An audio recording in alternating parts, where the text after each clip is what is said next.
السلام علیکم دوستوں، آج ہم آپ کو کانا دجال کے بارے میں چھوٹی سی اسٹوری بتائیں گے۔ چلیے شروع کرتے ہیں۔ کانا دجال یہودی لوگوں میں سے ہوگا۔ رنگ اس کا گورا اور قد لمبا اور آنکھ سے کانا ہوگا۔ پہلے وہ نبوت کا دعویٰ کرے گا کہ میں عیسیٰ مسیح ہوں۔ اس کے ماتھے پر کانا دجال لکھا ہوا ہوگا۔ اس زمانے کا ہر ایک آدمی اس لکھے ہوئے کو پڑھ لے گا۔ مسلمان اس کو پہچان لیں گے کہ یہ کانا دجال ہے، اور کافر لوگ اس کے ساتھ ہو جائیں گے۔ پھر وہ خدائی کا دعویٰ کرے گا اور عجیب عجیب کرتب لوگوں کو دکھائے گا۔ دوزخ اور جنت بنا کر اپنے ساتھ رکھے گا۔ آسمان سے پانی برسائے گا۔ بے موسم درختوں سے پھل کو پیدا کرے گا۔ جو گائے بکری وغیرہ دودھ نہ دیتی ہوگی، اس کے حکم سے دودھ دینے لگے گی۔ زمین کے خزانے اس کے ساتھ ہوں گے۔ مردوں کو زندہ کر کے دکھلائے گا۔ بس ایسی باتیں دیکھ کر لوگ اس کو خدا سمجھیں گے۔ تمام ملکوں میں پھرے گا اور لوگوں کو بے ایمان کرے گا۔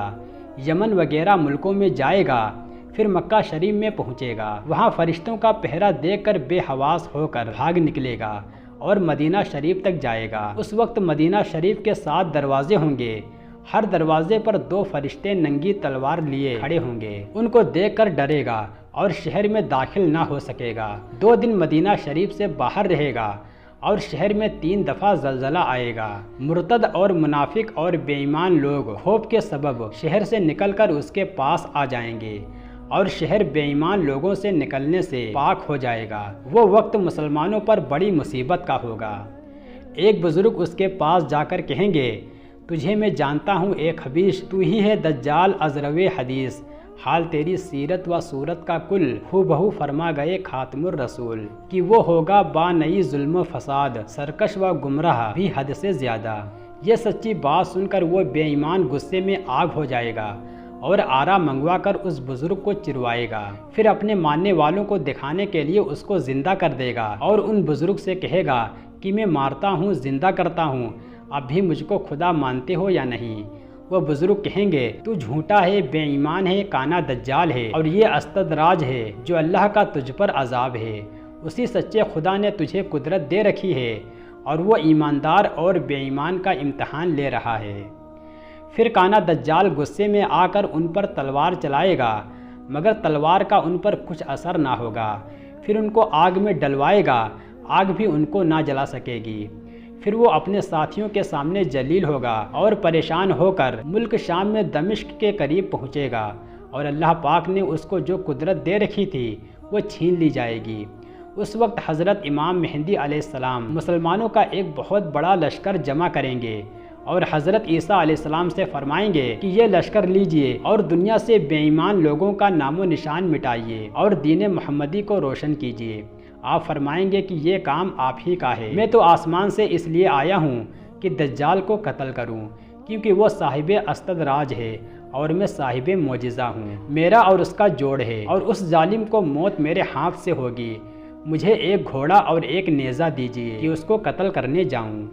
بس آپ گھوڑا اور ایک نیزہ لے کر دجال کا پیچھا کریں گے، وہ آپ کو دیکھ کر بھاگے گا، یہاں تک کہ ملک شام میں ایک پہاڑ کے سامنے گر جائے گا، اور آپ اس کافر بے ایمان جھوٹے خدا کو نیزہ سے مار ڈالیں گے، اور اس کے ساتھیوں کو کہیں گے کہ دیکھو کہ مسلمان کا دشمن، نبوت اور خداوی کا دعویٰ کرنے والا فسادی کیسے ذلت کے ساتھ دنیا سے ختم کر دیا گیا۔ پھر اسلامی بہادر اس کی فوج کو اور اس کے ساتھیوں کو قتل کریں گے۔ اس وقت اللہ تعالیٰ کی قدرت سے یہ حال ہوگا کہ اگر کوئی بے ایمان کسی درخت کی آڑ میں بھی چھپا ہوگا تو وہ درخت پکار کر کہے گا، اے مسلمان بہادر، اس خدا کے دشمن کو قتل کر۔ گرج کی دجال اور اس کی جماعت کے سب آدمی، مرد اور عورت قتل کر دیے جائیں گے۔ حضرت عیسیٰ علیہ السلام اور حضرت امام مہدی علیہ السلام ملکوں میں پھریں گے۔ جو مسلمان دجال کے اور اس کی جماعت کے ستائے ہوئے ہوں گے، ان کو جنت کی خوشخبری دیں گے۔ اس وقت تمام روئے زمین پر مسلمان ہی مسلمان ہوں گے، کافر لوگوں کا نام و نشان مٹ جائے گا۔ 7 یا 8 سال حضرت امام مہدی بڑے انصاف کے ساتھ بادشاہت کریں گے، پھر ان کی وفات ہو جائے گی، اور حضرت عیسیٰ علیہ السلام آپ کے جنازے کی نماز پڑھائیں گے، پھر ان کو دفن کر دیا جائے گا۔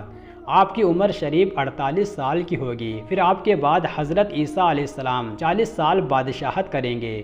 وہ زمانہ نہایت برکت والا اور پرامن ہوگا۔ آپ امام الانبیاء حضرت محمد صلی اللہ علیہ وسلم کی شریعت پر عمل کریں گے، پھر آپ بھی وفات پا جائیں گے اور مسلمان آپ کی جنازے کی نماز پڑھ کر آپ کو حضور صلی اللہ علیہ وسلم کے روضے اقدس میں دفن کر دیں گے۔ مسلمان بھائیوں، دیکھو حضور صلی اللہ علیہ وسلم نے دجال کے فتنے کا سب حال پہلے ہی بتلا دیا کہ میری ہی شریعت اور میرے طریقوں کو مٹانے والے دجال آتے ہی رہیں گے، اور سب سے آخر میں سب سے بڑا کانا دجال آئے گا۔ ہندوستان میں انگریزوں کی حکومت آنے کے بعد بہت سے لوگوں نے نبوت کا دعویٰ کر دیا۔ دجال کی طرح بہت سے بے علم اور بے سمجھ اور لالچی مسلمان کو اپنے جال میں پھنسا دیا۔ ایسے لوگوں سے بچنا چاہیے اور اپنے ایمان کی حفاظت کرنا چاہیے، اور کانے دجال کے قصے سے سبق حاصل کرنا چاہیے کہ دین کے دشمنوں اور گمراہ لوگوں کی موت بری طرح آتی ہے، رسوا اور ذلیل و خوار ہو کر مرتے ہیں۔